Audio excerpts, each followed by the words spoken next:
उत्तर प्रदेश में इन दिनों मौसम तेजी से बदल रहा है। हिमालय क्षेत्र में लगातार पश्चिमी विक्षोभ का असर देखा जा रहा है, जिसका प्रभाव यूपी के मौसम पर भी पड़ रहा है। मौसम विभाग का कहना है कि अगले 2 दिनों में न्यूनतम तापमान में गिरावट होगी और यह 2 डिग्री सेल्सियस तक जा सकता है। 29 जनवरी को पहला पश्चिमी विक्षोभ और 1 फरवरी को दूसरा पश्चिमी विक्षोभ हिमालय क्षेत्र को प्रभावित करेगा। इसका असर पूरे राज्य में ठंड और कोहरे के रूप में दिखाई देगा।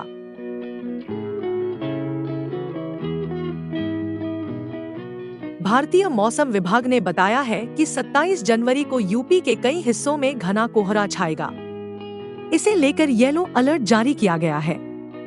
देवरिया, गोरखपुर, बस्ती, महाराजगंज, सिद्धार्थनगर, गोंडा, बलरामपुर, श्रावस्ती, बहराइच, सीतापुर, लखीमपुर खीरी, पीलीभीत, बरेली, रामपुर और बिजनौर में सुबह और देर रात के समय घने कोहरे की संभावना है।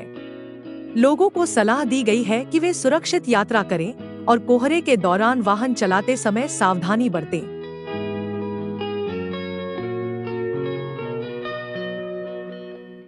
अट्ठाईस और 29 जनवरी को यूपी में मौसम शुष्क रहने की संभावना है। हल्की धुंध और कोहरा भी कुछ इलाकों में देखने को मिलेगा।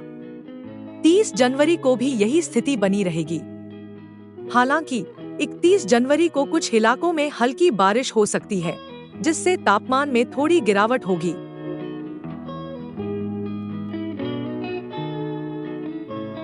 बीएचयू के मौसम वैज्ञानिक प्रोफेसर मनोज कुमार श्रीवास्तव के अनुसार 29 जनवरी से पश्चिमी हिमालय क्षेत्र में एक नया पश्चिमी विक्षोभ सक्रिय होगा।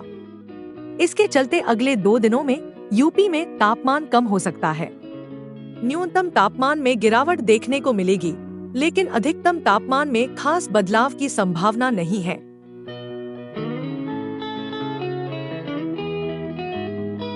छब्बीस जनवरी को यूपी का सबसे ठंडा स्थान अयोध्या रहा, जहां न्यूनतम तापमान 5.5 डिग्री सेल्सियस रिकॉर्ड किया गया। यह शनिवार की तुलना में 1.5 डिग्री कम था। वहीं वाराणसी में सबसे ज्यादा तापमान 26.4 डिग्री सेल्सियस रिकॉर्ड किया गया।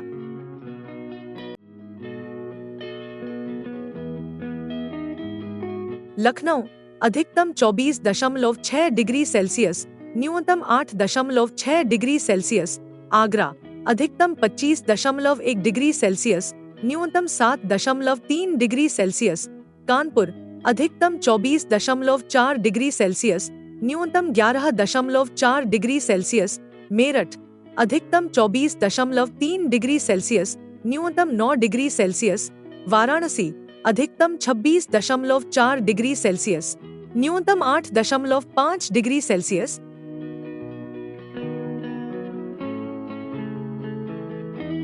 वाराणसी में एयर क्वालिटी इंडेक्स सबसे कम 34 रहा। लखनऊ में AQI 200 था। वहीं आगरा का 90, मेरठ का 91 और कानपुर का 119 AQI रहा। ऐसे में मौसम में इस बदलाव के चलते लोगों को सावधानी बरतने की सलाह दी गई है, खासकर सुबह और रात के समय यात्रा करने वालों को।